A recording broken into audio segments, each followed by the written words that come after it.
పేరున ఉద్యమ నమస్కారాలు. ఈ కార్యక్రమంలో ముఖ్యంగా నేను నిజామాబాద్ జిల్లా అనగానే నాకు ఇద్దరు యువకులు కనిపిస్తారు.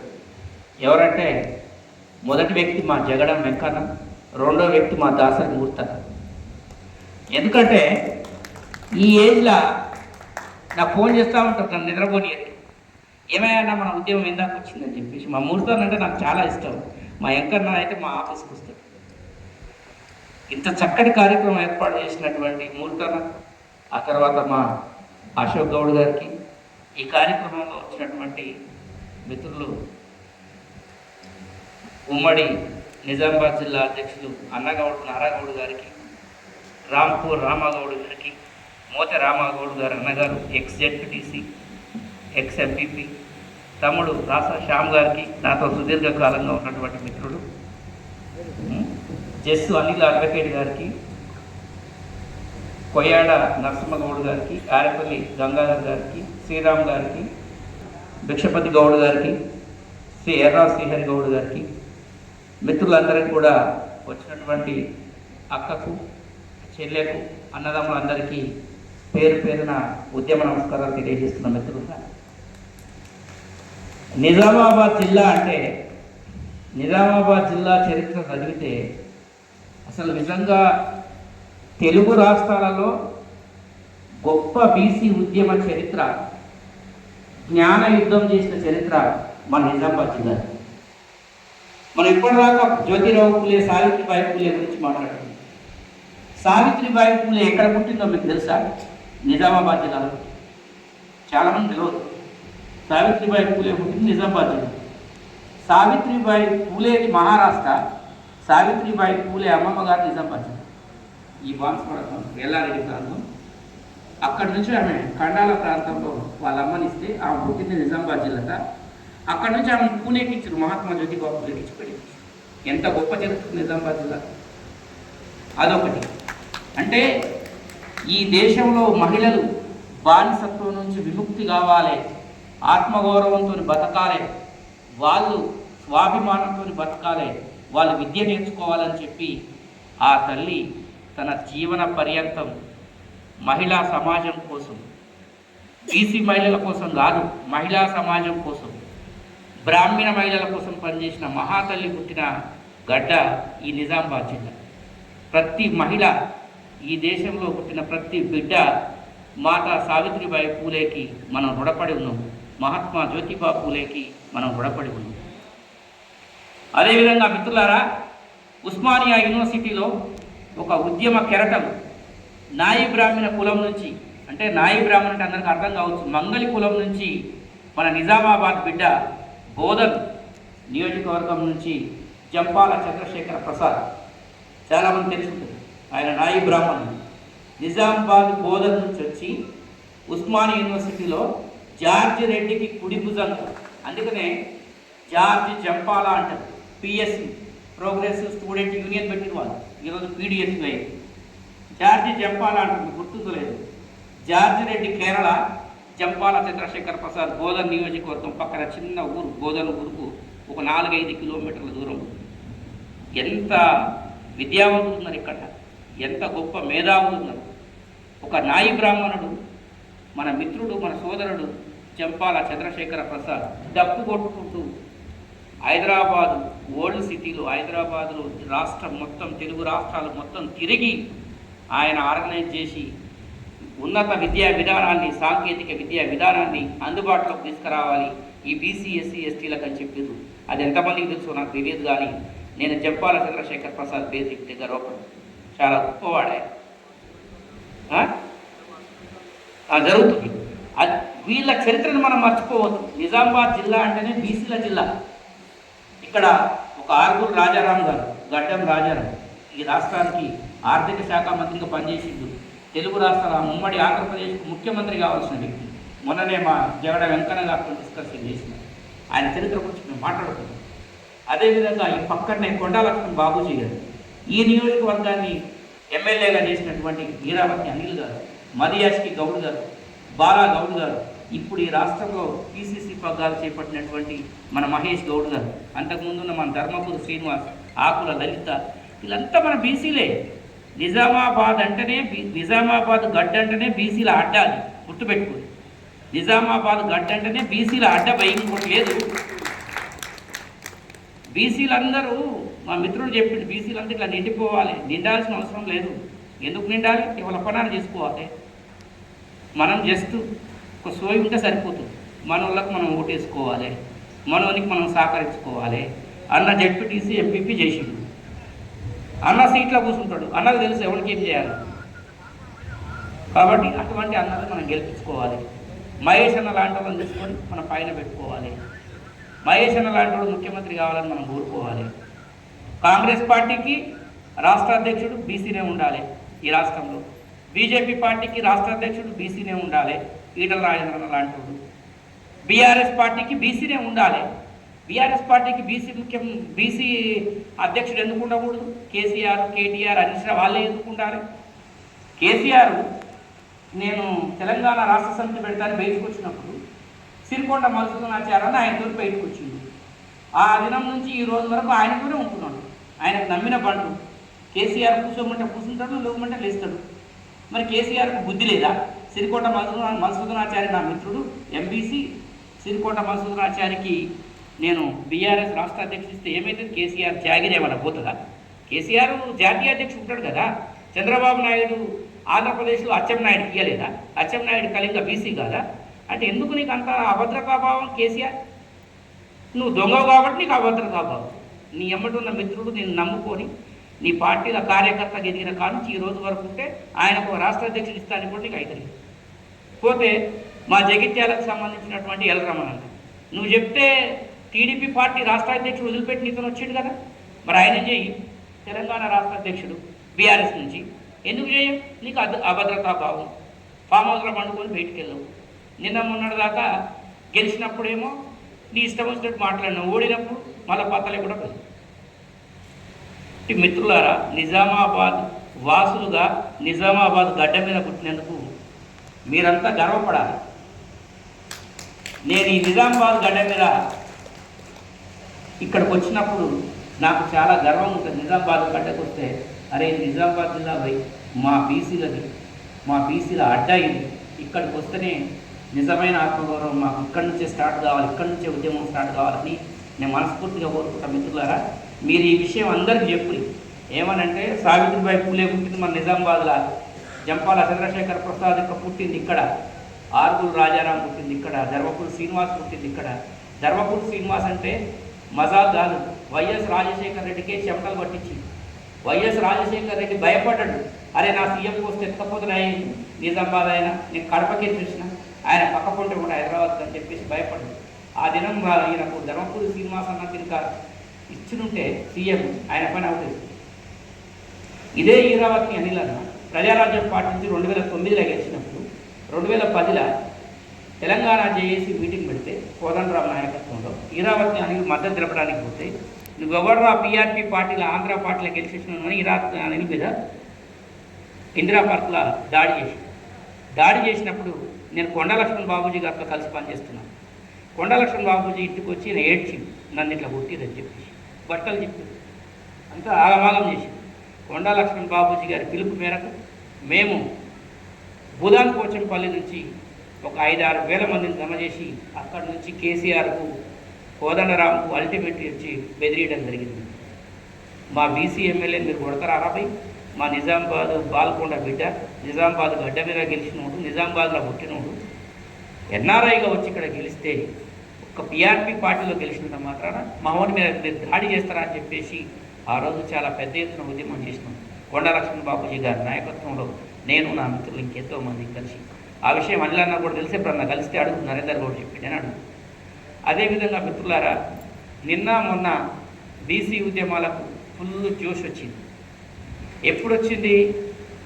ఎప్పుడో 1974లో ఆ ప్రాంతం నుంచి 70 నుంచి 74 ఆ ప్రాంతం నుంచి ఈ దేశంలో మండల్ కమిషన్ వేసినప్పటి నుంచి మొదలు పెడితే నేటి వరకు రోజు రోజుకు బీసీ ఉద్యమాలు ఊపును సంతరించుకుంది. 1954లో తెలంగాణ ఉద్యమం స్టార్ట్ అయినట్టు 1970 ఆ ప్రాంతంలో బీసీ ఉద్యమాలు పెద్ద ఎత్తున మన తెలుగు రాష్ట్రాల్లో స్టార్ట్ అయ్యాయి. మొట్టమొదటిసారి ఈ ఉద్యమాన్ని ఆర్ కృష్ణయ్య గారు ప్రారంభించారు. ఏ మాట ఆర్ కృష్ణయ్య గారు ప్రారంభించి మన తెలుగు రాష్ట్రాలలో అక్కడ బీహార్లో అయితే కర్పూరి ఠాగూర్, ఆర్ఎల్ చంద్రాపురి, ములాయం సింగ్ యాదవ్, లల్లు ప్రసాద్ యాదవ్ అప్పుడు ఉండేటటువంటి ఎమర్జెన్సీకి ముందు ఉండేటటువంటి పరిస్థితుల దృష్ట్యా అప్పుడు సోషలిస్ట్ పార్టీకి సంబంధించిన జయప్రకాష్ నారాయణ, రామ్ మనోహర్ లోహియా లాంటి వాళ్ళు సామాజిక న్యాయం మీద ముందుకు వచ్చారు. కానీ అప్పుడు అంతకు ముందు ఉండేటటువంటి నెహ్రూ, ఆ తర్వాత ఇందిరాగాంధీ, రాజీవ్ గాంధీ, సోనియా గాంధీ వరకు కూడా ఈ ఉద్యమాన్ని రాకుంటాడు. అదేవిధంగా ఇప్పుడు కాంగ్రెస్ పార్టీ పెట్టి దాదాపు 139 సంవత్సరాలు అయింది. ఆర్ఎస్ఎస్ అనేటటువంటి ఒక సంస్థను స్థాపించి దేశంలో 100 సంవత్సరాలు అయింది. 1925 దసరా నాడు నాగ్పూర్లో ఆర్ఎస్ఎస్ పెట్టి, ఆర్ఎస్ఎస్ వ్యవస్థాపకుడు కూడా కేశవ్ బలరాం హెగ్డే కూడా నిజామాబాద్. ఆ విషయం కూడా ఇప్పుడు గుర్తొచ్చింది. కేశవ్ బలిరామ్ హెగ్డే వారు కూడా నిజామాబాద్, ఆయన నాగ్పూర్పై ఆర్ఎస్ఎస్ని పెట్టి. చూడండి, ఇక్కడ బీసీల ఉద్యమం ఇక్కడనే స్టార్ట్ అయింది, బ్రాహ్మణుల ఉద్యమం కూడా ఇక్కడ స్టార్ట్ అయింది. అందుకని నిజామాబాద్ గడ్డ చాలా గొప్పది, మీరు తెలుసుకోవాల్సిన విషయం. ఆ కేశవ్ బలిరామ్ హెగ్డే వారు అనేట ఆయన 1925 దసరా రోజు పెట్టిండు. రేపు 2025 ఇది దసరా, 2024 దసరా రేపు. అంటే 25 నుంచి 24 100 సంవత్సరాలు రేపు దసరా తర్వాత కంప్లీట్. అటువంటి ఆర్ఎస్ఎస్ తన జీవితకాలం ఏం పనిచేసిందంటే ఈ బీసీలని, ఎస్సీలని, ఎస్టీలని వీళ్ళందరినీ కూడా సోషల్ ఆర్డర్లో వీళ్ళు కింద ఉండాలి శూద్రులుగా, వీళ్ళ చేసిన ఉత్పత్తులు, వీళ్ళ సేవలు మాకు అగ్రకులాలకు ఉపయోగపడాలని చెప్పి సిద్ధాంతాన్ని ఆర్ఎస్ఎస్ చెప్పింది.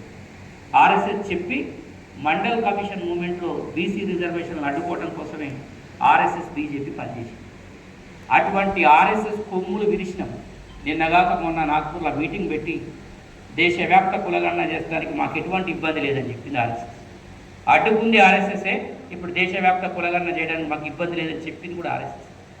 దేశవ్యాప్త కులగణన చేస్తామని చెప్పి ముందుకొచ్చింది బీజేపీ, దేశవ్యాప్త కులగణన చెయ్యమని చెప్పి మళ్ళీ సుప్రీంకోర్టులో అడ్డుకుంది బీజేపీ. అటువంటి నాయకులందరినీ కూడా మట్టి గర్పించింది బీసీ ఉద్యమం. 5 తరాల కాంగ్రెస్ పార్టీలో ఈనాడు రాహుల్ గాంధీ గారు చాలా గొప్ప నాయకుడు. బీసీలమందరం కూడా మనం ఆయన ఆదరించాలి. ఎందుకు ఆదరించాలి మీరు అనుకోవచ్చు, ఈయనేంది ఇప్పటిదాకా వాళ్ళు వ్యతిరేకించారు మళ్ళీ ఆయన ఆదరించమంటారు అని చెప్పవచ్చు. కానీ నేను కోరుకుంటున్న ఈ దేశానికి రాహుల్ గాంధీ ప్రధానమంత్రి అయితేనే బీసీలకు లాభం జరుగుతుంది మిత్రులారా, మీరు గుర్తుపెట్టు. ఎందుకంటే ఈ దేశంలో పార్లమెంట్ మొదలైన నుంచి నేటి వరకు నిన్నగాక మొన్న Rahul Gandhi LOP leader of the opposition parliament అయిన తర్వాత ఓబీసీల మీద చర్చ జరిగింది, కులగణన మీద చర్చ జరిగింది. అనురాగ్ ఠాకూర్ అనేటటువంటి ఒక కేంద్ర మంత్రి రాహుల్ గాంధీని అంటాడు, వాడు అరే నీకు కులమే లేదు, నీకెందుకు రా కులగణన అంట. ఆ అనురాగ్ ఠాకూర్ గారికి బుద్ధి లేదు. రాహుల్ గాంధీ కులం లేకపోవచ్చు, అనురాగ్ ఠాకూర్ గారికి అబ్బాయి లేకపోవచ్చు, మాకు లేదు ఆ కులం, మా కులాల్లో లెక్క పెట్టాలరా బేబస్గా అని చెప్పాలి. అక్కడ నాలాంటి ఎంపీ ఒకడు ఉంటే దవడ మీదకి వెళ్ళి కొట్టి చెప్తుంది, కులం నీకు లేదురా, ఠాకూర్ అంటే ఎవరు రాను మంచి, వాడు అగ్రకులం ఠాకూర్ అంటే. మన దగ్గర రెడ్డి లేదన్నమాట. రాహుల్ గాంధీ గారు పార్లమెంట్లో కొన్ని గంటలు చర్చ పెట్టింది ఓబీసీ కులగణన మీద. ఓబీసీ కులగణనే కాదు, దేశవ్యాప్త సమగ్ర కులగణన మీద కొన్ని గంటల చర్చ రాహుల్ గాంధీ గారు పెట్టారు. రాహుల్ గాంధీ గారికి బీసీలు మొత్తం కూడా ఆయన ఓటేసి గెలిపించుకోవాలి, రాహుల్ గాంధీ గారు ఒకసారి ప్రధానమంత్రి కావాల్సి ఉంటుంది ఈ దేశానికి. అట్లయితే ఈ బీసీల కష్టాలు. ఎందుకంటే ఈ దేశంలో అగ్రకులాలు రెడ్డిలు ఎక్కడన్నా టెంట్ వేసి రిజర్వేషన్ కావాలని అడిగిదా, బాపనోళ్ళు అడిగిదా, కోమటోళ్ళు అడిగిదా, వెలమోళ్ళు అడిగిదా, సరే ఈ నిజామాబాద్ జిల్లాలోనే కమ్మోళ్ళు అడిగిదా? వీళ్ళు ఎంతసేపు రిజర్వేషన్లు ఇవ్వద్దు, ఉన్న రిజర్వేషన్లు రద్దు చేయాలి అనేది. నిన్న మొన్న బీజేపీ పార్టీ 10 ఏళ్ల పోలే అధికారంలోకి వచ్చిన తర్వాత బీజేపీ పార్టీ పడిన పన్నాగం ఏంటంటే ఈ రిజర్వేషన్ సిస్టాన్ని ఎత్తేయాలంటే మనం రిజర్వేషన్లు అడగాలి, కన్ఫ్యూజ్ చేయాలి, మాకు ఇవ్వాలి రిజర్వేషన్లను అడగాలి, కన్ఫ్యూజ్ చేయాలి అనేది బీజేపీ పార్టీ, ఆర్ఎస్ఎస్, ఈ సంఘ పరివార శక్తులన్నీ కూడా దాన్ని మొదలుపెట్టి కొత్త వాదాన్ని. ఈ దేశంలో ఎంతమంది ఉంటే అంతమందికి రిజర్వేషన్ ఇవ్వాలి. 100% రిజర్వేషన్ 100% ప్రజలకు ఇవ్వాలి. బీసీలు 1931 లెక్కల ప్రకారం 52% ఉంది. ఇప్పుడైతే మొన్న బీహార్లో నితీష్ కుమార్, తేజస్విని యాదవ్ లెక్క పెడితే 63%. 63% ఉన్న బీసీలకు 63% రిజర్వేషన్లు ఇవ్వాలి కదా. నువ్వు 10% ఉన్న అగ్రకులాలకు 10% రిజర్వేషన్ ఇష్టం. అగ్రకులాలు తెలంగాణలో 7% ఉన్నారు, 6.5-7%. 6.5-7%లా పోలీస్ పటేల్ వాడే ఉండే, వతందారి వానికే ఉండే, భూస్వామి వాడే ఉండే, జమీందార్ ఆడే ఉండే, దేశ్ముఖ్ వాడే ఉండే, సర్దేశాయి వాడే ఉండే. వాడు నిజాం రాజు ఉన్నంత కాలం మన రక్తం తాగింది వాడేనా. మళ్ళీ ఇప్పుడు మనకి 10% రిజర్వేషన్. ఈ పక్కనున్న మీ జీవన్ రెడ్డి ఇక్కడ ఎమ్మెల్సీ, మేమున్నది 5%, మాకు 10% రిజర్వేషన్ ఇస్తున్న ఆయనే స్టేట్మెంట్ ఇచ్చింది. ఇప్పుడు శాసనమండలి చైర్మన్ గుత్తా సుఖేత్ రెడ్డి స్టేట్మెంట్ ఇచ్చింది. ఏమని ఇచ్చిండు? మొన్న మన గ్రూపులలో మేము రెడ్లము ఏదో 1-2% పేదోళ్ళం ఉంటుంది తప్ప అందరు పేదోళ్ళు ఉండరు, ఎందుకే వీళ్ళకి రిజర్వేషన్ అని చెప్పి వాళ్ళే మాకు రిజర్వేషన్లు ఎక్కువైనాయి, మా తన పైసలు ఎక్కువ ఉన్నాయి, మా తన భూములు ఎక్కువ ఉన్నాయి, మాకు పెద్ద పెద్ద బంగ్లాలు ఉన్నాయి, మాకు అన్ని అవకాశాలు ఉన్నాయి, మాకెందుకు రిజర్వేషన్ అని చెప్పి గుత్తా సుఖేందర్ రెడ్డి లాంటి, జీవన్ రెడ్డి లాంటి వాళ్ళు చెప్తుంటే వాళ్ళకు 500% రిజర్వేషన్. అంటే 2% ఉన్న వాళ్ళకు 10% రిజర్వేషన్ అంటే 500% రిజర్వేషన్. ఇలా మనోడు నిన్న మొన్న డిఎస్సీల లెక్కలు తీసిన మనోడు బీసీలు 200 మంది సెలెక్ట్ అయితే అగ్రకులాలు 1000 మంది సెలెక్ట్ అయితే గ్రూప్ 1లో 543 పోస్టులు ఉంటే ఇప్పుడు 150 మంది గ్రూప్ 1 ఆఫీసర్లు. గ్రూప్ 1 ఆఫీసర్లు అంటే ఎవరు తెలుసా? ఆర్డీఓలు, డిఎస్పీలు. వీళ్ళు గ్రూప్ 1 ఆఫీసర్లు, ఆర్డీఓలు, డిఎస్పీలు. రేపు వీళ్ళే ఐపీఎస్లు అవుతారు, రేపు వీళ్ళే కలెక్టర్లు అవుతారు. వీళ్ళు 150 మంది అగ్రకులాలు, రెడ్లు, వేలమలు, కమ్మలు, ఆంధ్రం చూసిన కమ్మలు, వీళ్ళు సెలెక్ట్ అయ్యే పరిస్థితి. ఇవన్నీ మనోళ్ళు కావాల్సినవి, ఇవన్నీ మనోళ్ళు కావాల్సినవి. ఈడబ్ల్యూఎస్ రిజర్వేషన్లని మనం అందరం వ్యతిరేకిస్తున్నాం.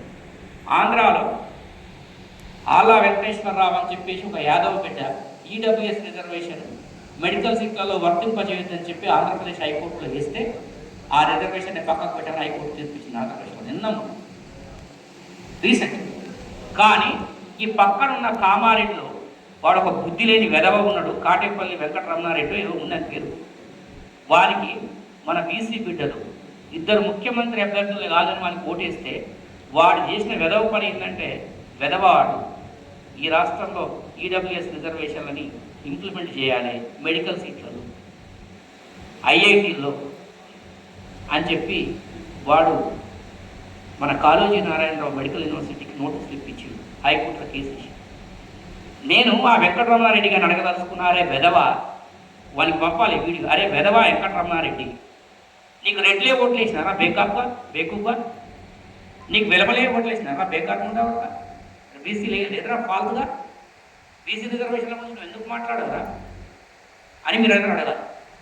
కామారెడ్డి వాళ్ళు, నిజామాబాద్ వాళ్ళు ఏమడగలరా అంటే, అరే వెంకటరమణారెడ్డి గారు ఫాల్తు నాకు కొడక, ఇదే భాష వానికి మర్యాదగా మనసులో మాట్లాడే భాష మాట్లాడు. వాడు బురదల పంది కంటే ఈనంగా బతుకుతుంది. వానికి ఎందుకు ఓట్లేసినో వీళ్ళు నాకు అర్థం కాదు. ఇంత చైతన్యవంతమైన జిల్లా ఇటువంటి వెధవలను ఎందుకు ఎన్నుకుంటారండి మీరు? వాడు సమగ్ర కులాలన్నీ ఓట్లేసి గొప్ప నాయకులని గెలిపిస్తే వాడు రెడ్డి కులం కోసం పనిచేసుకుంటాడా? అగ్రకులం కోసం పనిచేస్తాడా వాడు? మరి వాడు చెప్పాలా కదా, నాకు అగ్రకులాలే ఓట్లేదు రాబోయే మీ బీసీలు ఎస్సీలు వేయొద్దని చెప్పాలా పోతా వెంకటరమణారెడ్డి గారు? వానికి పంపాలి మీరు ఈ వీడియో. వాడు ఏం చేస్తాడో చూద్దాం, మనతో కొట్లాడాలి. వానికి ఒకసారి రాజకీయాలు లేకుండా జాడు కట్టాల్సుకుని కొట్టేలా కొట్టాలి అసలు తెలంగాణ. వానంత వెధవ, వానంత సన్నాసి, వానంత సిగ్గుదప్పినోడు ఈ దేశంలో ఇంకోటి లేడని నేను చెప్తున్నాను మిత్రులు. ఎంత దారుణం! మన పిల్లలు ఎంతోమంది ఎంబీబీఎస్ కాకపోతే ఎంబీబీఎస్ సీటు రావట్లేదు. ఇలా ఒక ఎంబీబీఎస్ సీట్ రావాలంటే గవర్నమెంట్ సీట్ వస్తే నువ్వు 60,000 ఫీజు కడితే ఎంబీబీఎస్ సీట్ వస్తుంది. ఆ కాలేజీ ఒక కాలేజ్ 1,00,000 ఉంటుంది, ఒక కాలేజ్ 60,000 ఉంటుంది, 1,20,000 ఉంటుంది. అదే ఎంబీబీఎస్ సీట్ నువ్వు మేనేజ్మెంట్లో కొనాలంటే 1,50,00,000 రూపాయలు డొనేషన్ కట్టాలి. 1,50,00,000 రూపాయలు డొనేషన్. దీని మీద మనం ఎందుకు ఆలోచిస్తారా? ఇప్పుడు కామారెడ్డి ఎమ్మెల్యే చేసినటువంటి కేసు వల్ల ఒక 200-300-500 మంది బీసీ విద్యార్థులే కదా నష్టపోయేది. ఒక 500-600 మంది బీసీలే కదా డాక్టర్లు కాకుండా పోయేది. అంటే చూసిరా వాళ్ళ ఎమ్మెల్యేలు రెడ్లు అయితే వాళ్ళు ఎంత నిశ్చితంగా పరిశీలిస్తున్నారు, ఎంత కిందికి పోయిందో చూస్తున్నారు. మా వాళ్ళు ఎక్కువ మంది కావాలని చెప్పుకుంటున్నారు కదా పెద్దవాళ్ళు. వాడికి మనం ఎందుకు ఓట్లు వేయాలి అంటే వాడి స్వరూపం, వాడి కుల స్వరూపం ఎట్లుంటుందంటే వెంకటరమణారెడ్డి గారు వాడికి ఏం చేయాలి, బీసీల ఓట్లు కావాలి, ఎస్సీల ఓట్లు కావాలి, ఎస్టీల ఓట్లు కావాలి, రిజర్వేషన్ మాత్రం ఇలా ఉండదు, రిజర్వేషన్ మాత్రం పిడికుండదు. బీసీ ఓట్లు వేయించుకొని గెలిచిన తెల్లారి ఈ రాష్ట్రంలో గొప్ప మెజారిటీ తోటి గొప్ప టాక్ తోటి గెలిచింది. ఎట్లా గెలిచిండు? రేవంత్ రెడ్డి అనేటటువంటి ముఖ్యమంత్రి అభ్యర్థి, ప్రజెంట్ ముఖ్యమంత్రి కె చంద్రశేఖరరావు, వీళ్ళిద్దరి మీద పోటీ చేస్తే ఈ కాటేపల్లి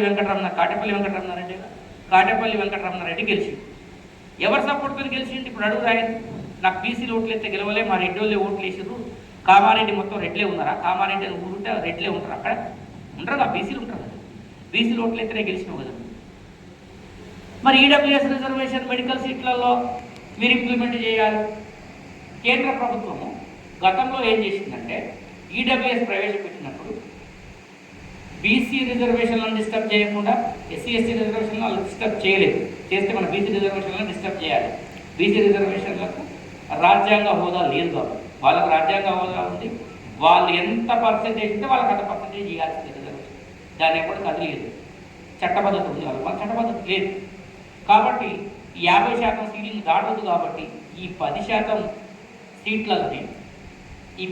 సీట్లని న్యూమరికల్ కోటా అని చెప్పి ఒక స్పెషల్ కోటా ఇచ్చి సీట్లు తెచ్చి గతం 2-3 ఏళ్లకు ముందు ఈ 2-3 ఏళ్ళు న్యూమరికల్ కోటా ఇచ్చిన తర్వాత ప్రత్యేక కోటా ఇచ్చిన తర్వాత ఇప్పుడు ఆ ప్రత్యేక కోటాను కట్ చేసి ఆ ప్రత్యేక కోటా కట్ చేస్తే బీసీలకు ఇంప్లిమెంట్ అయ్యేటటువంటి 27%లోనే ఆ 10% ఇంప్లిమెంట్ చేయాలి. అంటే మనకి ఎంత అవుతుంది? 17% వస్తుంది, 16% వస్తుంది, 15% వస్తుంది. ఎటుబడి ఇది బీసీలకే నష్టం చేసేటటువంటి కోటా కాబట్టి బీసీలు నష్టపోయినా పర్వాలేదు, కానీ ఈడబ్ల్యూఎస్ ఇంప్లిమెంట్ ఆంధ్రప్రదేశ్లో మన పక్క రాష్ట్రంలో మన తెలుగు రాష్ట్రంలో ఈడబ్ల్యూఎస్ రిజర్వేషన్లు ఆపేయండి అని చెప్పి కోర్టు తీర్పిచ్చింది. నేను అబద్ధం చెప్పట్లేదు, నెట్లో కూడా చూసాను. కోర్టు తీర్పిచ్చింది. మన రాష్ట్రంలో మాత్రం ఈడబ్ల్యూఎస్ ఇంప్లిమెంట్ చేయండి అని చెప్పి ఈ వెంకటరమణారెడ్డి అనేటటువంటి దొంగ వీడు చేసింది. ఇంత మన వాళ్ళకు మన పిల్లలకు అందరికీ దీన్నే రేపు ఉద్యోగాలలో ఇంప్లిమెంట్ చేస్తారు, దీన్నే రేపు స్థానిక సంస్థలలో కూడా ఇంప్లిమెంట్ చేస్తారు, రిజర్వేషన్ ఇంప్లిమెంట్ చేస్తారు. మిత్రులారా, చాలా జాగ్రత్తగా ఉండాలి మనం, వీళ్ళ కుట్రాలని పసిగట్టాలి. అదేవిధంగా ఇప్పుడు జరుగుతున్నటువంటి ఆ టాపిక్ ఏంటంటే రేపు స్థానిక సంస్థల రిజర్వేషన్లు రాబోతున్నాయి. అక్కడ మనం కామారెడ్డి డిక్లరేషన్ అనేటటువంటిది కాంగ్రెస్ పార్టీ ఇక్కడ చేసింది.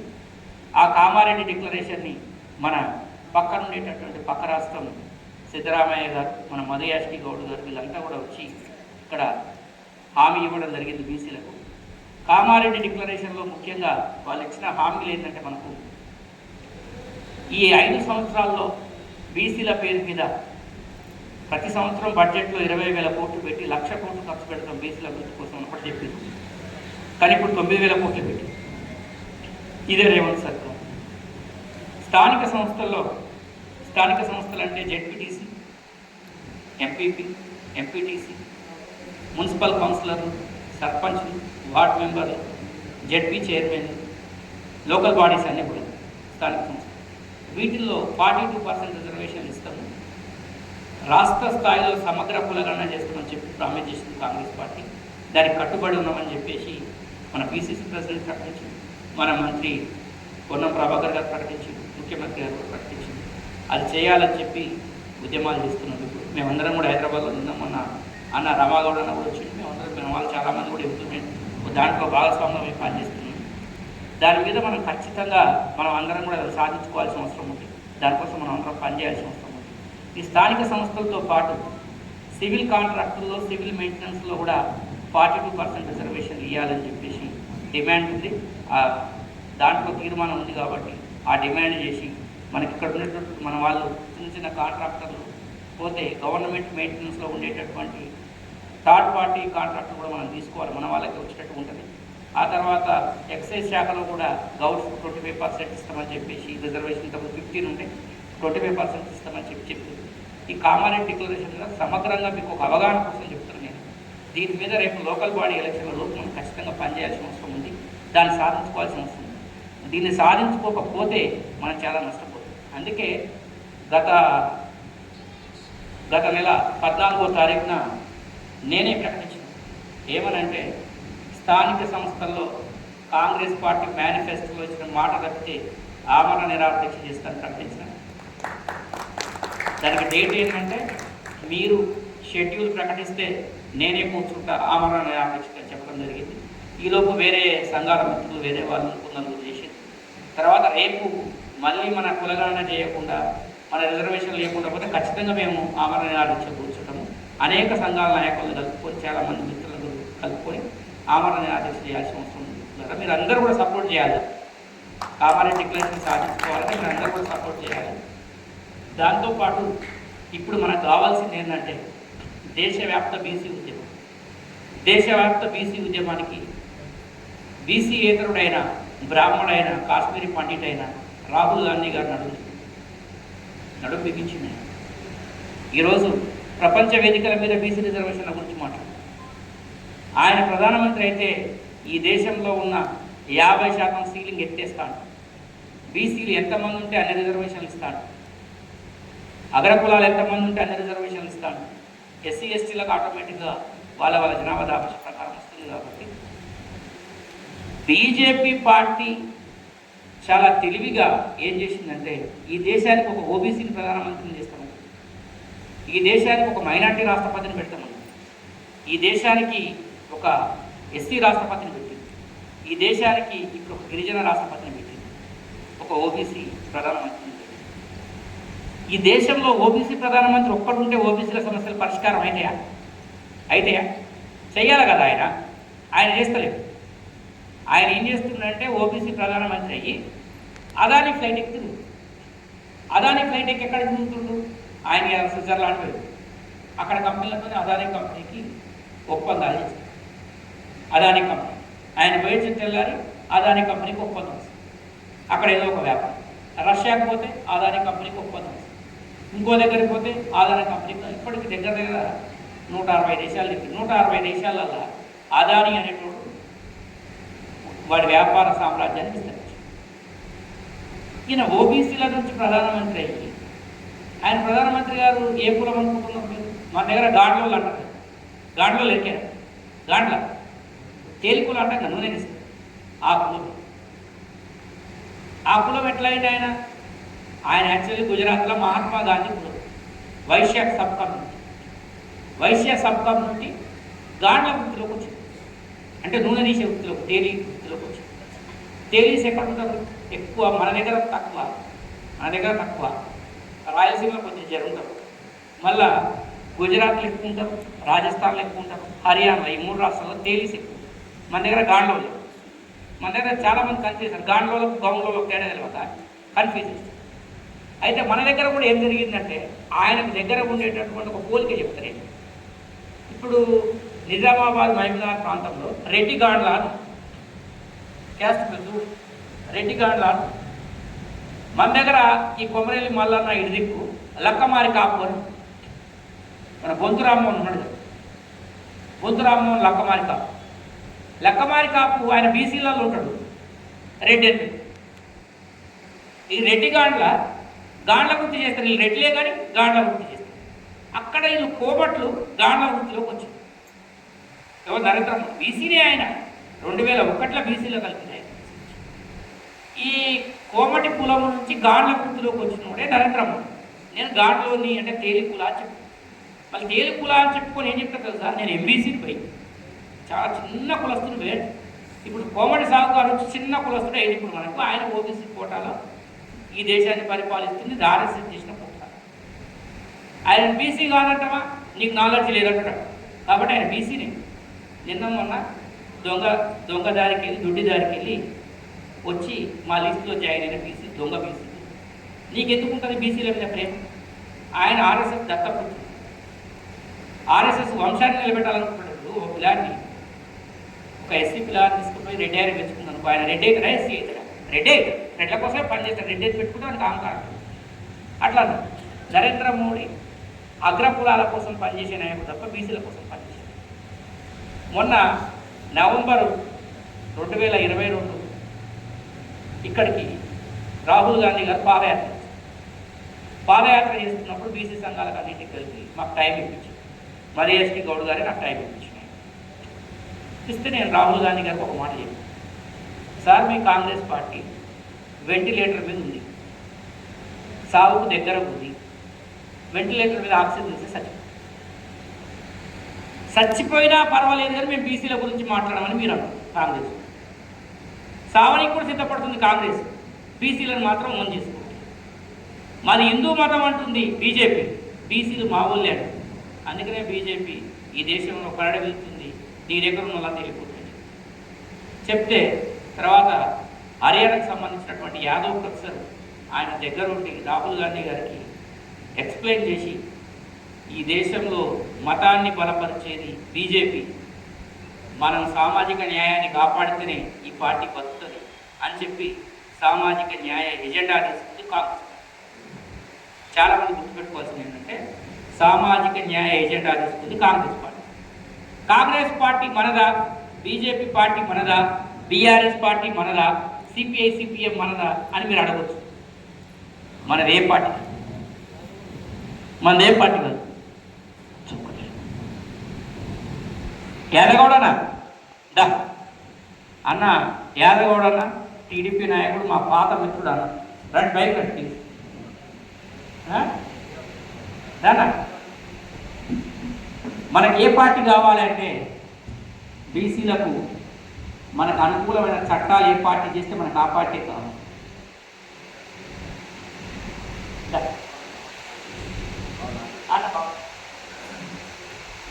కావాలంటే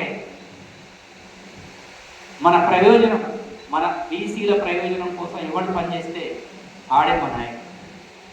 నరేంద్ర మోడీ ఈరోజు అగ్రకుల పేదల కోసం రిజర్వేషన్ తీసుకురావడానికి ఒకరోజు లోక్సభల, ఒకరోజు రాజ్యసభల 2 రోజులలో బిల్ పాస్ చేసి, ఈరోజు బీసీలకు చట్టసభలో రిజర్వేషన్ తీసుకురావడానికి ఒకరోజు లోక్సభల, ఒకరోజు రాజ్యసభల బిల్ పాస్ చేయమండి నరేంద్ర మోడీ మా నాయకుడు. ఆయన చెయ్యనంటుండు, రాహుల్ గాంధీ చేస్తాంటుండు. కాబట్టి రాహుల్ గాంధీ మా నాయకుడు. మా ప్రయోజనమే మా నాయకత్వం. ఏ నాయకుడైతే మా ప్రయోజనం కోసం పనిచేస్తాడో వాడే మా నాయకుడు. మా కులంతో సంబంధం ఉంది. రాహుల్ గాంధీ కాశ్మీరీ పండిట్ కావచ్చు, లేదా బీజేపీ చెప్తున్నట్టు ముస్లిం కావచ్చు, మాకేం సంబంధం ఆయన కులంతో? మా కోసం పనిచేస్తుందా లేదా అనేది. మన రాష్ట్రంలో పక్క తమిళనాడు రాష్ట్రం పోతే ఏం జరిగిందంటే, తమిళనాడు రాష్ట్రంలో మొట్టమొదటి దళిత సీఎం తమిళనాడు రాష్ట్రానికి కామరాజర్ అంటారు. ఆయన కంటే ముందు అంత బ్రాహ్మణ ముఖ్యమంత్రులు రాజాజీ లాంటి వాళ్ళు గొప్ప గొప్ప వాళ్ళు చేశారు. కామరాజు నాడారు రాగానే ఆయన ఏం చేసిందంటే, స్కూల్స్ మీద పడ్డాడు. ఫస్ట్ ఎడ్యుకేషన్ సిస్టమ్ మీద పడ్డాడు. ఎడ్యుకేషన్ సిస్టమ్ మీద పడితే చాలామంది పిల్లలు బడికి వస్తారు. ఇంటురా బ్రదర్, ఇంటురా ఓకేనా? చాలామంది పిల్లలు బడికి వస్తారు. అంటే ఒక అగ్రకుల నాయకుడు ముఖ్యమంత్రి, ప్రధానమంత్రి అయితే, ఒక కింది నుంచి వచ్చినటువంటి డౌన్ టు ఎర్త్ నుంచి వచ్చినటువంటి బీసీఎస్సీ నాయకుడు ముఖ్యమంత్రి అయితే తేడా చెప్తున్నాను నేను మీకు. 2 ముఖ్యం. రాజాజీ లాంటి వాళ్ళు ఎవరు స్కూళ్ళ గురించి పట్టించుకోలేదు. కామరాజర్ కాగానే పిల్లలు బడికి వస్తలేదు. ఆయన బ్రహ్మచారి పెళ్లి కూడా కాదు. ఊర్లలో పోయాడు కాలేజ్. మీ పిల్లలు ఎందుకు చదువుతలేరు అని అడిగింది ముఖ్యమంత్రి. వాళ్ళు ఏమన్నారంటే, సార్ మాకు అన్నం తిననీకి లేదు, మా పిల్లలు మేము పని చేసుకుంటేనే మాకు అన్నం దొరుకుతుంది. పిల్లల్ని ఇంటి దగ్గర పెట్టిపోతే వాడు బడికి పోతలేడు, ఇంటి దగ్గర ఉండలేడు, వాళ్ళు ఆగమాగం తిరుగుతున్నారు రోడ్ల మట్టి.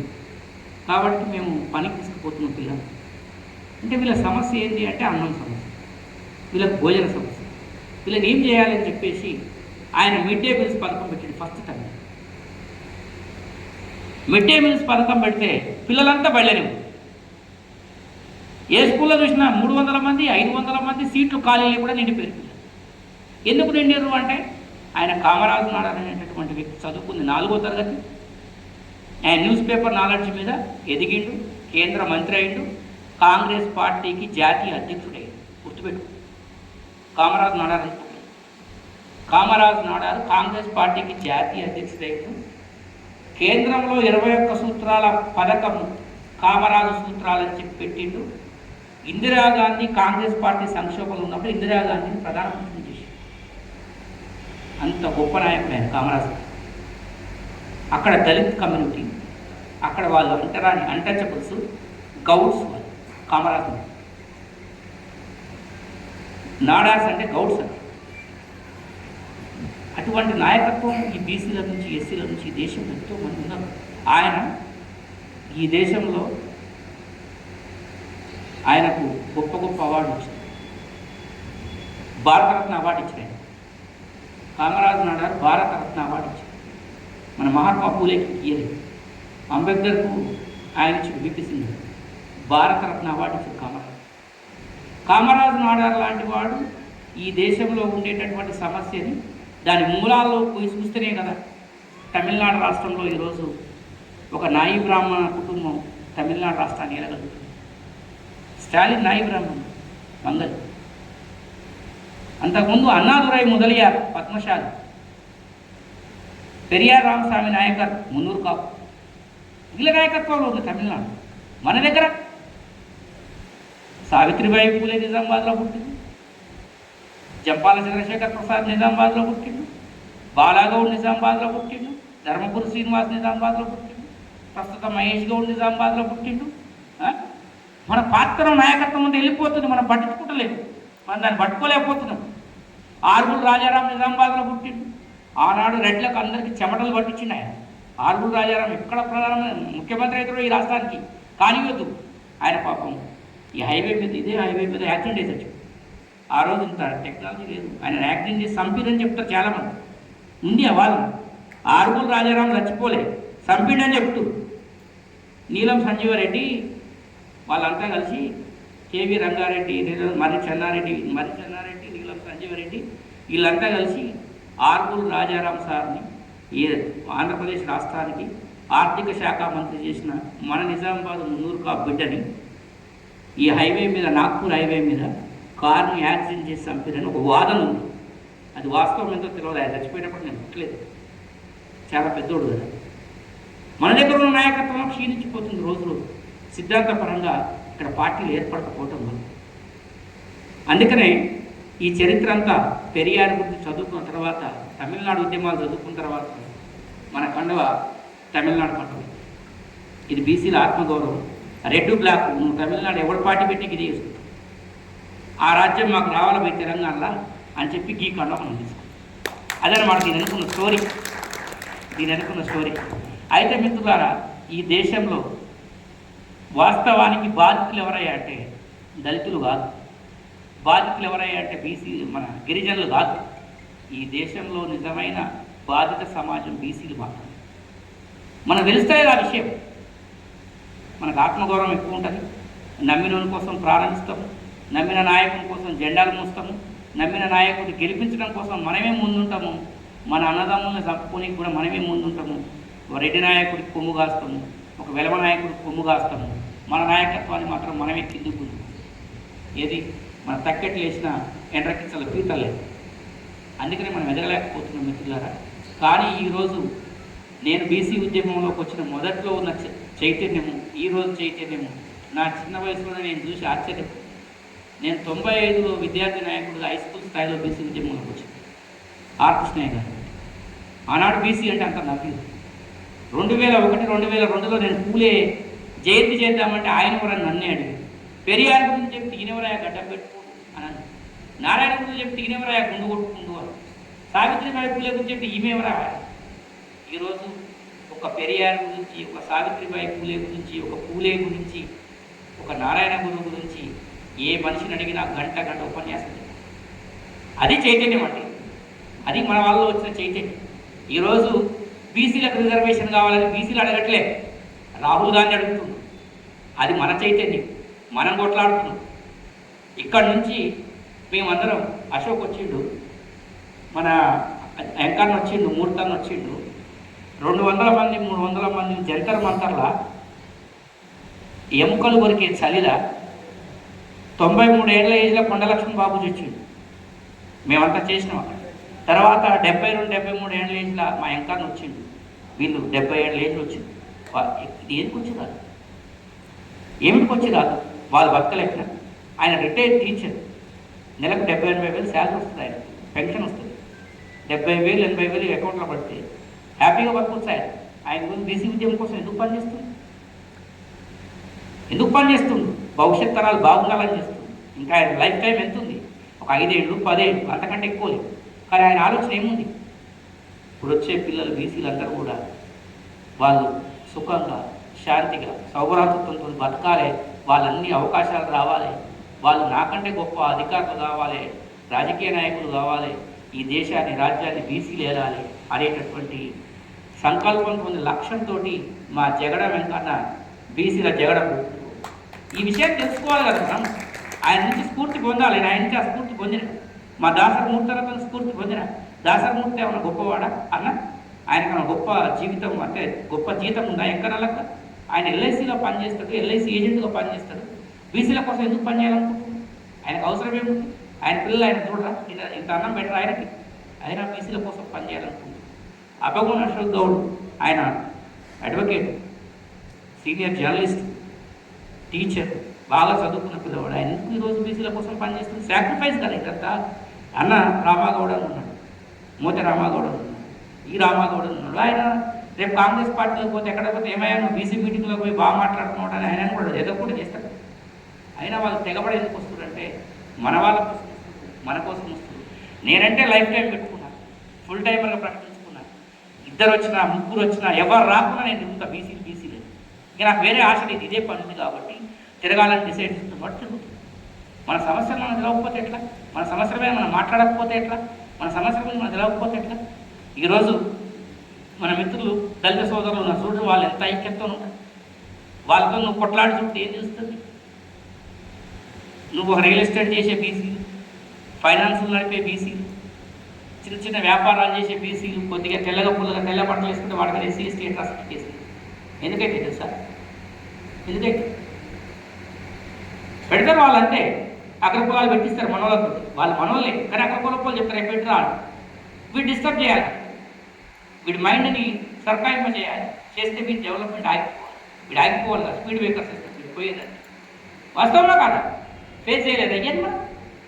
అందుకనే బీసీలకు కూడా అట్రాసిటీ చట్టం తేవాలని మేము డిమాండ్ చేస్తాం. ఎందుకు లేదు బీసీల మీ వివక్షత? ఇదే ఆరుమూరులో ఒక ఊర్లో మా అశోక్ చెప్పిన మున్నూరు కాపులను విలేజ్కి పోయి, మున్నూరు కాపులను విలేజ్ ఆరుమూరు పక్కన ఒక విలేజ్ గ్రామ బహిష్కరణ చేసి, అది కాదా వివక్షత? దాని మీద చట్టం చేయొద్దా? పార్లమెంట్లో నరేంద్ర మోడీ మాట్లాడొద్దా? ఇక్కడి నుంచి పార్లమెంటుకు పోయినా, నిన్న మొన్న పార్లమెంటుకు పోయిన ఆయన టీఆర్ఎస్ సరే పార్లమెంట్ ధర్మపురి అరవింద్ అన్న ఏం చేస్తాడు? ధర్మపురి అరవింద్ అన్న నిజం కరెక్టే, మున్నూరు కాపు ఆయనకు సిగ్గు అనిపిస్తలేదా? ఇక్కడ ఒక మున్నూరు కాపు ఎంపీ ఉంటాడు, ఆయన నియోజకవర్గంలో మున్నూరు కాపులు గ్రామ బహిష్కరణ చేస్తాడు. సిగ్గు అనిపిస్తలేదా ధర్మపురి అరవింద్? అనిపించాలి కదా. మరి వీళ్ళ కోసము పార్లమెంట్లో బీసీ అట్రాసిటీ చట్టం తేవాల్సి వస్తుంది. ఈ దేశంలో బీసీల కోసం ఒక మంత్రాలయం ఏర్పాటు చేయాల్సి వస్తుంది. బీసీలకు మంత్రిత్వ శాఖ లేదు, కేంద్రంలో బీసీ మంత్రిత్వ శాఖ లేదు. స్టేట్లో మన పొన్నం ప్రభాకర్ ఉన్నాడు బీసీ మంత్రి, కేంద్రంలో ఉన్నారు బీసీ మంత్రి. సోషల్ వెల్ఫేర్ కింద ఉన్న మన సపరేట్ మంత్రిత్వ శాఖ కావాలి. ఈ దేశంలో 40 ఏళ్ల స్వాతంత్రం వస్తే 93లో బీసీ కమిషన్ ఏర్పడింది. 93లో బీసీ కమిషన్ ఏర్పడితే 2012లో 2021లో చట్టబద్ధత వచ్చింది బీసీ కమిషన్. బీసీ కమిషన్ చట్టబద్ధత వస్తే ఇప్పటి వరకు కూడా ఒక అతి లేదు గతి లేదు. దాన్ని బీసీ కమిషన్ చట్టబద్ధత వస్తే ఇఫ్లూ యూనివర్సిటీ బీసీ విద్యార్థులకు కాదని అసోసియేట్ ప్రొఫెసర్లు 40 లక్షలకు 50 లక్షలకు అమ్ముకుంటుంటారని చెప్పి మేము బీసీ కమిషన్ ముందు మొరపెట్టుకుంటే వాళ్ళని పిలిస్తే బీసీ రాలే. సురేష్ కుమార్ ఆయన దళితుడు, మాలకులానికి సంబంధించిన ఆయన ఏమన్నాడు తెలుసా మాతోటి?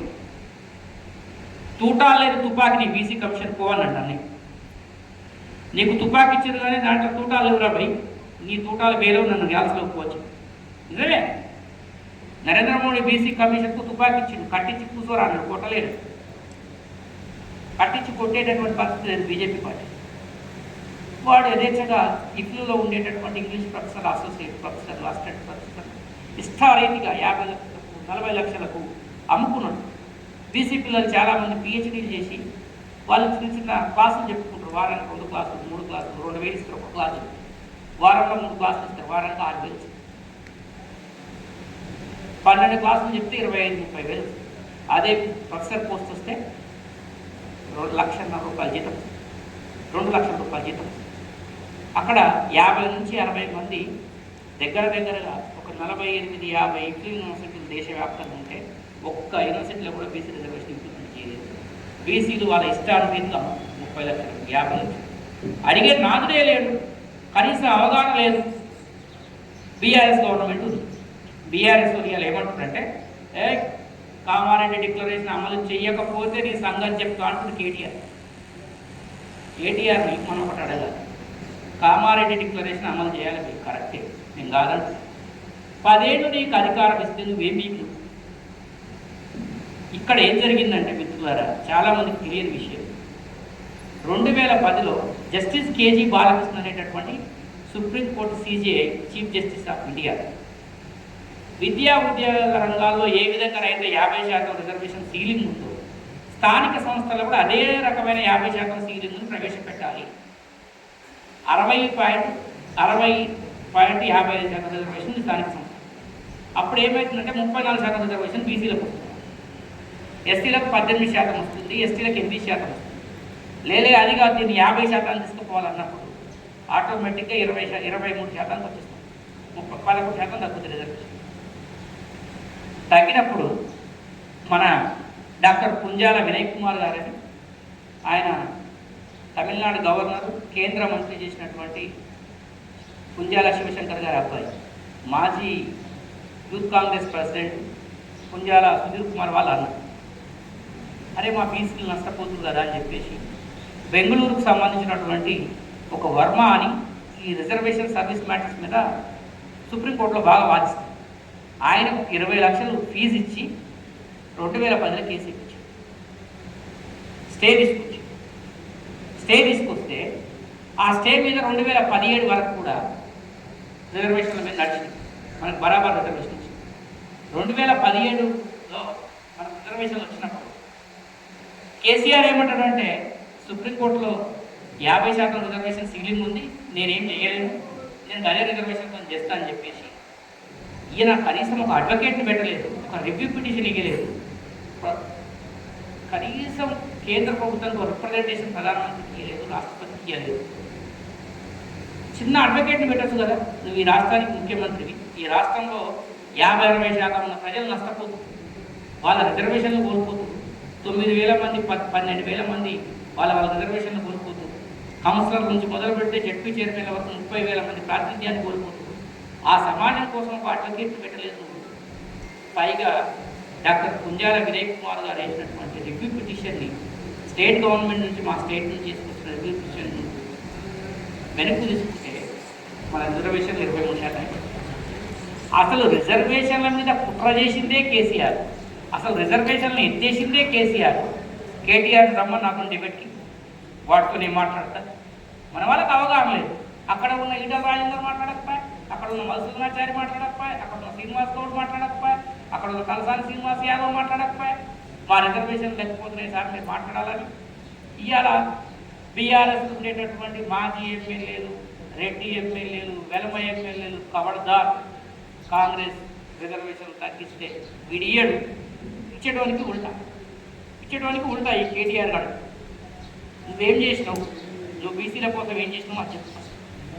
ఎదుటోడు చేయలేదని నువ్వు క్వశ్చన్ చేస్తున్నావు కదా, నువ్వేం చేసినావు అనేది చెప్పాల్సి వస్తుంది. కేటీఆర్ అది చెప్పినాక మా దీని మీద అడగాలి. మనం అందరం ఒక రివ్యూ పిటిషన్ అడుగుతుంటే దాన్ని నువ్వు ఎందుకు ఉపసంహరించుకున్నావు రాష్ట్రం నుంచి?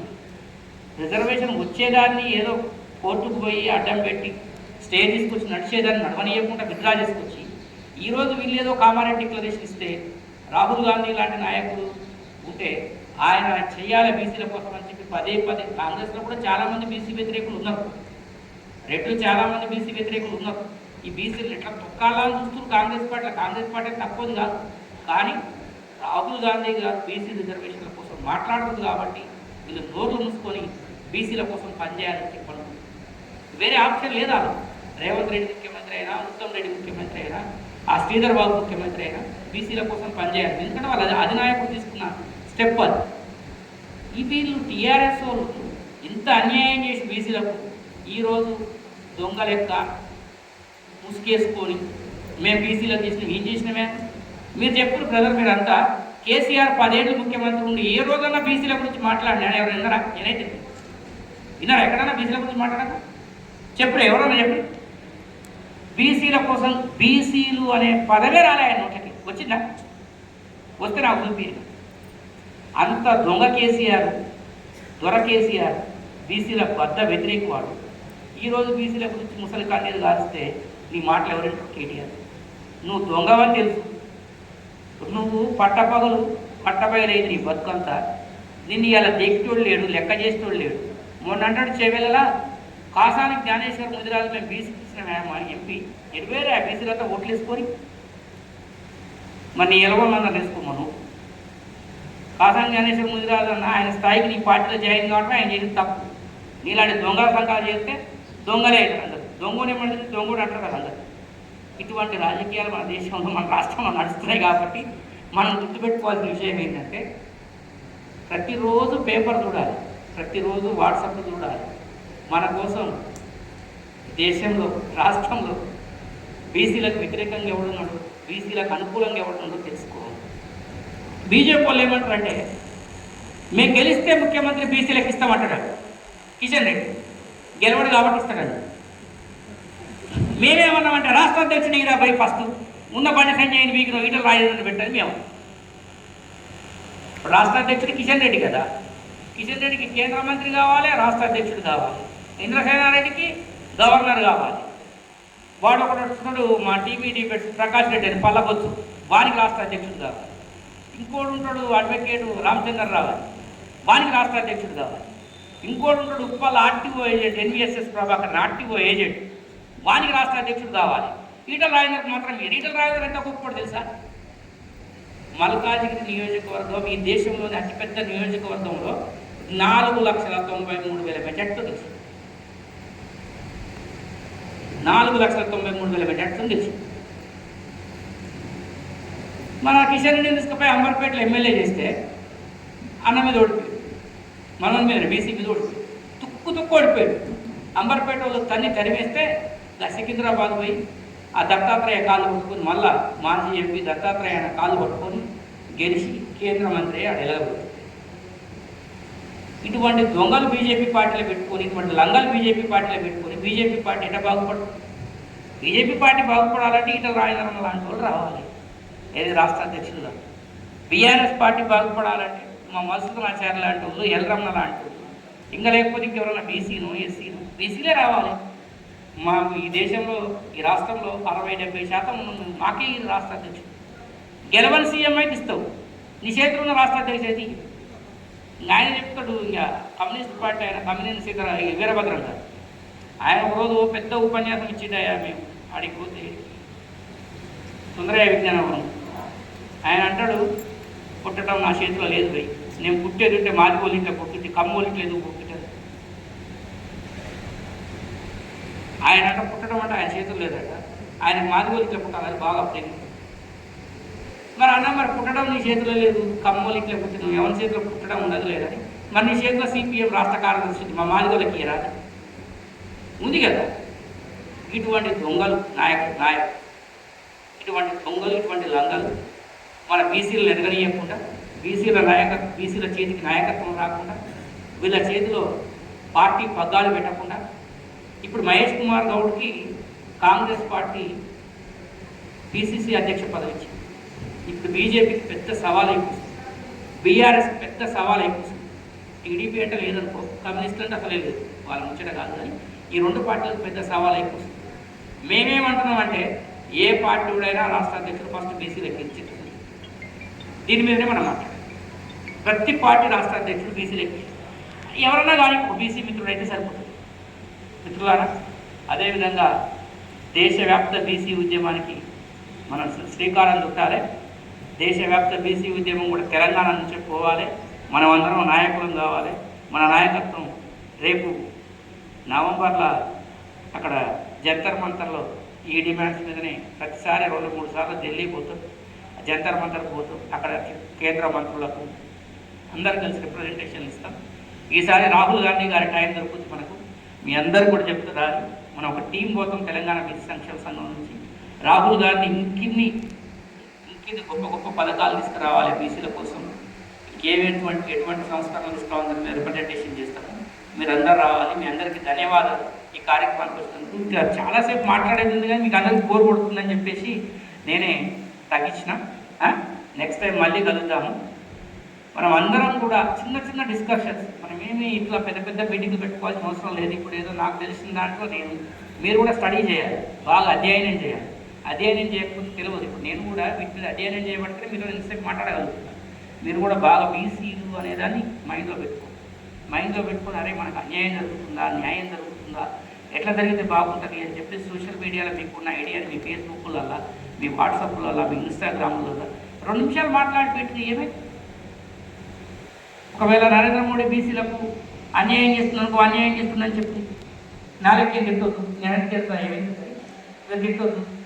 కాటేపల్లి వెంకటరామారెడ్డి అన్యాయం చేస్తుందని చెప్పి, కిషన్ రెడ్డి అన్యాయం చేస్తుందని చెప్పి, అరే బీజేపీ పార్టీ వాళ్ళ అలర్ట్ అవుతుంది కదా. మరి ఆ విధమైన మూవ్మెంట్ చేస్తే సరిపోతుంది. ఇప్పుడు మనం ఎందుకు చేయాలి? లక్షల మంది రోడ్ల మీద మనం ఎందుకు రావాలి? రెడ్లు ఏమైనా లక్షల మంది రోడ్ల మీదకి వచ్చిందా? వాళ్ళ బిల్లు పార్లమెంట్లో పాస్ అయిందా? ఏ రెడ్డి అంతా వచ్చి జెండా పట్టుకొని మాకు రిజర్వేషన్ రావాలని బాల్కొండ చౌరస్తా మీద రెడ్లంతా జెండా కొట్టుకుంటున్నాను ఆపిదా? ట్రాఫిక్ ఆపిదా? నిజామాబాద్ చౌరస్తా దగ్గర ఇక్కడ ఆపిదా? స్మార్ట్ వర్క్ అంటే మాకు రిజర్వేషన్ ఇవ్వకపోతే నీ మంది కోటేయరా అని చెప్పాలి. మా యాదగౌడం ముందు జీవితాంతం టీడీపీ జెండా మోస్తుంది. రిజర్వేషన్ ఇవ్వకపోతే చంద్రబాబు నీ జెండా మోయానంటే ఆయనకు అర్థమైపోతుంది. అట్లా సింపుల్. నీకు ఏమంటావా? చంద్రబాబు నాయుడు రిజర్వేషన్లకు వ్యతిరేకంగా ఉంది. నీ అమ్మ చంద్రబాబు నేను మేము జెండా మోసినా కూడా మాకు ఏం చేస్తలేడు, ఈసారి బీసీలో వ్యతిరేకం చేస్తామని చెప్పేసి ఈయననే టీడీపీ జెండా మీద ఇది చేస్తే కాదు. చంద్రబాబు నాయుడు ఎంత సీనియర్ కార్యకర్త మా జెండాని ఇట్లా చేస్తుండే అని చెప్పేసి భయపడుతుంది. వ్యతిరేకత వస్తుంది. ఆయన తెలుసు వ్యతిరేకత తెలంగాణని ఇదని. తాగుపోతాడు కానీ కేసీఆర్ నిలబడితే తాగుపోతాడు ఆయనకి తగ్గమవుతాయి అట్లా. కాబట్టి వ్యతిరేకత తెలుసుకోడు. మనం స్మార్ట్ వర్క్ చేస్తే సరిపోతుంది. ప్రతిసారి ఏమవుతుందంటే ఈ దేశంలో కృష్ణ మాదిగన్న లక్షలాది మంది మాదిగల్ని 10-12 లక్షల మంది మాదిగల్ని తీసుకొచ్చి 94లో ప్రోగ్రాం పెట్టి ఎక్కడ చూసినా రోడ్ల మీద ఎక్కడ చూసినా సత్తులు కట్టుకుని వచ్చింది. ఆ రిజర్వేషన్లని వెంటనే చంద్రబాబు నాయుడు ఇంప్లిమెంట్ చేయాలని చేసి కాకా వెంకట స్వామి ఒక ఫోన్ చేసి అవన్నీ రద్దు చేయించి మాల పౌరు వాళ్ళు ఎక్కడ ఉద్యమం చేయలేదు. నిన్న చెన్నై అని ఆలోచించు. మనం బీసీలో ఇంత వర్క్ చేస్తాం కదా, ఒక్క బాబులో ఒక ఫోన్ చేస్తాడు మోడీ ఆర్ఎస్ఎస్ నుంచి, ఎంత బీసీలో బంద్ చేయాలి. మోడీ కూడా మూసుకుంటుంది.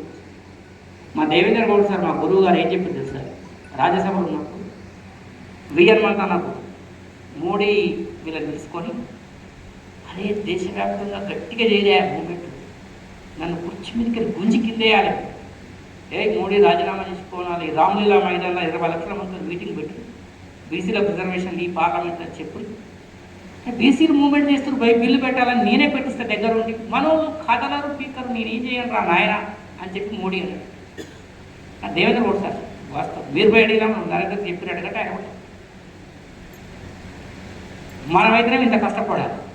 అదే అక్కడ వాళ్ళు ఉన్నారనుకో, ఈ ఆర్ఎస్ఎస్లో ఒక బాబా ఉంటాడు, మోడీజీ ఏంద్ర సంతోషనుడుగా మోడీజీ నీకు ప్రధానమంత్రి ఇస్తే నువ్వు అంతా బీసీలు అంటున్నావు, నీ ప్రధానమంత్రి రద్దు అయింది, యోగి ఆదిత్యనాథే ఉన్నాడు, ఆ గోడకుంటున్నాడు, ఆడు మంచిగా ఉంటుంది, ఇక్కడ ఆ చెక్కిస్తాడు ఇవ్వచ్చు అంతేనా కదా. ఆ గోడకుంటున్నాడు రెడీ ఉంది నీ గురించి ఉత్తరప్రదేశ్ నుంచి మీ గుజరాత్ నాయకత్వం పోతారనే వెంటనే అమిత్ షా మోడీ గుజరాత్లో ఉండేటటువంటి వాళ్ళంతా కలిసి వద్దు మోడీజీ బీసీ లేదు మనకు ప్రధానమంత్రి సార్ జీవితాంతం బతికినంత కాలం నువ్వే ప్రధానమంత్రి మేము కోరుతుంది నువ్వే ఆయన కొత్తగా పెట్టుకున్నావు అని చెప్పి చెప్తారు. ఆ విధంగా చేస్తారు. కాబట్టి ఇట్లారా మనం స్మార్ట్ వర్క్ చేయాలి, చాలామందిని చైతన్యవంతం చేయాలి, చైతన్యవంతంగా ఆలోచించాలి, చైతన్యవంతంగా మన వాళ్ళందరినీ ముందుకు తీసుకుపోవాలి. పార్టీలో ఉంటే ఉన్నది ఏమవుతుంది, ఇప్పుడు ఇక్కడ ఉన్న దాంట్లో అందరం మనిషికో పార్టీ ఫేవర్ ఉంటాం, మనం ఒకటే సిద్ధాంతం, ఏ పార్టీ వాడైనా బీసీల గురించి మాట్లాడితే అదే మన పార్టీ. ఇప్పుడు మన పార్టీ లేదు ఆ దేశంలో. రాహుల్ గాంధీ బీసీలకు రిజర్వేషన్లు ఇవ్వాలి పోయి అన్నాడు. రాహుల్ గాంధీ పార్టీ నా పార్టీ. రేపు మోడీ అన్నాడు, మోడీ పార్టీ నా పార్టీ. నా ప్రయోజనం ముఖ్యం. నాకు మోడీ ఎవడయా? నాకు మోడీ గారు ఎవడు, మోడీ గారు ఎవడు, రాహుల్ గాంధీ ఎవడు, నాకు ఎందుకే వాళ్ళు? వాస్తవం చెప్తున్నా, ఈ దేశంలో బీసీల కోసం స్టిక్ ఆన్ మాట్లాడుతున్న ఒక రాహుల్ గాంధీ చాలా సీరియస్ ఉన్నాడు. గాంధీ ఫ్యామిలీకి ఒక చరిత్ర ఉంది. స్వాతంత్ర ఉద్యమంలో వాళ్ళే ఉన్నారు, తెలంగాణ ఇవ్వడంలో వాళ్ళే ఉన్నారు. రేపు బీసీ రిజర్వేషన్ల విషయంలో కూడా ఆయన నిలబడుతున్న నమ్మకం ఉంది. మనం రాహుల్ గాంధీ గారిని దేశానికి ప్రధానమంత్రిగా చూడబోతున్నాం. దేశవ్యాప్తంగా సమగ్ర కులగణన చేస్తున్నాడు, దేశవ్యాప్తంగా రిజర్వేషన్లు చేస్తున్నాడు. కాకపోతే రాహుల్ గాంధీ చేయలేని ఒకటి ఉంది, అది కూడా ఆయనతో చెప్పాలి మనం. ఏంటంటే చట్టసభల్లో బీసీ రిజర్వేషన్లు చేయించాలి. తర్వాత ఉమెన్ రిజర్వేషన్లలో బీసీ మహిళా కోట చేయించాలి. మొన్న ఉమెన్ రిజర్వేషన్ బిల్ పెట్టింది, పాస్ అయింది. 2028 నుంచి అమల్లోకి రావాలి. దాంట్లో పార్లమెంట్లో రాహుల్ గాంధీ మాట్లాడారు అమిత్ షాతో వ్యతిరేకంగా. ఏమని తెలుసా? ఈ ఉమెన్ రిజర్వేషన్ బిల్లులో బీసీ ఉమెన్స్కు వాటా గురించి నువ్వు ఎందుకు పెట్టలే? అప్పుడు మోడీ అమిత్ షా ఏమన్నట్టు తెలుసా? అమెండ్మెంట్ చేస్తాం. అమెండ్మెంట్ అంటే ఏంటి? సవరిస్తాం. సవరించడం అంటే ఏం చెప్పాలా? మనం అందరం వచ్చినా మనకు అక్కడ అన్నం ఉంది, తిన్నాం. అక్కడ నుంచి మహిళలు వచ్చారు, మాకు అన్నం వండి రండి, వండి పెడతాం. ఎందుకు వండి పెట్టాలి? వాళ్ళు వస్తుందని తెలిసి 4 గిలాసులు ముందరలోకి వస్తే తింటారు కదా. కట్టుంటుంది బీజేపీకి. దొంగలు అనమాట. ఈ దొంగల్ని మనం కూడా, ఈ దొంగల్ని కొట్టాలంటే మనం కూడా దొంగ ఆలోచన చేయాలి. ఎట్లా అంటే ప్రజలల్లో ఎంతో గుణాత్మకమైనటువంటి మార్పు వచ్చింది, ఎంతో విప్లవాత్మకమైనటువంటి మార్పు వచ్చింది. సరే, ఇప్పుడు మా యాదగౌడ నా టీడీపీ నాయకులు ఇక్కడ ఒక ఎగ్జాంపుల్ చెప్తాను. నేను 99 నుంచి రాజకీయాలు పరిశీలిస్తాను. నాకు తెలివి వచ్చిన కాడికి 99 రాజకీయాలు. 99లో చూస్తే అసలు ఆంధ్రప్రదేశ్ అనేటటువంటి రాష్ట్రంలో చంద్రబాబు నాయుడు తప్ప ఇంకెవడు లేదు. ఆయనకి ఎదురుగా నిలబట్టుడే 2004 వచ్చింది ఎలక్షన్ టైం, ఏప్రిల్. అప్పటికి రాజశేఖర రెడ్డి పాదయాత్ర. రాజశేఖర రెడ్డి పాదయాత్ర అయిపోయింది. ప్రజలల్లో వాళ్ళ మనసులలో ఏముందో తెలియదు. చంద్రబాబు నాయుడుకి ఎదురుగా నిలబడి ఈ రాష్ట్రంలో నిలబడే నాయకుడే లేడని చెప్పి ఇక మా దగ్గర హైదరాబాద్లో మహానాడు పెడితే ప్రతి ఫంక్షన్ హాల్ టీడీపీ తీసుకుంది, ప్రతి ఆర్టీసీ బస్ టీడీపీ తీసుకుంది, ఈ రాష్ట్రంలో ఉండే ప్రతి టాటా సుమో టీడీపీ తీసుకుంది. పచ్చ జెండాలు టీడీపీ, ఫంక్షన్ హాల్లో మటను, మందు. ఢిల్లీ పోతే రైల్లో కూడా మందు పెట్టి ఏడబడితే ఆడ ఆపి తిండి పెట్టడం చంద్రబాబు. ఈ చంద్రబాబు నాయుడు పుట్టిన నాయకుడు లేదు. ఆయనే మనకు జీవితకాల ముఖ్యమంత్రి అనేటటువంటి ఒక నెరేటివ్ బిల్ చేసి పెట్టారు. ఫలితాలు చూస్తే చంద్రబాబు నాయుడు ఏడో కింద ఉంచాను, రాజశేఖర రెడ్డి ఎక్కడ ఉంటుంది. రాజశేఖర రెడ్డికి తినడానికి తిండి కూడా లేదు, అంత తకాంచిపోయాడు ఆయన. అది అయిపోయిందిగా. మొన్న తెలంగాణ రాష్ట్రం రానే రాదనుకున్నాం. నల్లారి కిరణ్ కుమార్ రెడ్డి మ్యాప్ మీద కట్టబెట్టి చెప్పింది కరెంటు ఉండదు, నీళ్లు ఉండవు, ఉప్పు ఉండదు, పప్పు ఉండదు అని. వాడు పక్కలే కూడా వెళ్ళి కేసీఆర్. మళ్ళీ కేసీఆర్ ఇప్పుడంటే పోయిన సంవత్సరం కేసీఆర్ని ఎవరైనా చూసేటారం ఉంది ఆయనకు. ఆయన చూడాలంటే 1000 కళ్ళు కావాలి, ఆయన మాట్లాడాలంటే 1000 చెవులు కావాలి. రేపు పొద్దున్నే 10కి ప్రెస్ మీట్ పెడుతున్నా అంటే అంత టీవీలో ముందని, అంత టీవీలో ముందని. రేపు గుడ్ న్యూస్ చెప్తారు రాష్ట్ర ప్రజలకు, 10 గంటలకు టీవీ చూడండి. ఏడు కేసీఆర్ ఏడే కనబడతలేదు అసలు. హైదరాబాద్లో ఏడ చూసినా కేసీఆర్ ఫోటోని, ఏ రోడ్డు ఎక్కినా కేసీఆర్ ఫోటోని. ఇప్పుడు ఏది లేదు. ఇప్పుడు రేవంత్ రెడ్డి వచ్చి ఈయన కూడా పర్మనెంట్ అనుకుంటున్నాడు. ఈయన పని కూడా గట్లేదు. ఎవడైతే అంటే ప్రజలల్లో చైతన్యం ఉంది. మనం ఏం చేయాలంటే మనలో చెప్పాలి. స్మార్ట్ వర్క్ ఎట్లుంటుందంటే ఎవడన్నా ఓటేయమంటే 2000 ఇస్తుంటే 5000 తీసుకోవాలి. ఎవడన్నా బ్లడ్ స్పైడ్ ఇస్తుంటే బ్లాక్ డాగ్ 5 తీసుకోవాలి. పెద్ద పెద్ద నాకు తాగుడు అలవాట్లేదు కానీ పెద్ద పెద్ద బాటిల్ తీసుకోవాలి. ఓటు మాత్రం బరాబరానికి వ్యతిరేకంగా వేయాలి. దాని జైలు సార్ ఈ కొడుకులందరినీ షెట్లు బట్టి మిత్రులారా, థ్యాంక్ యూ, బాయ్ బాయ్, మనం కలుద్దాం. జై తెలంగాణ, జై బీసీ, జై హింద్.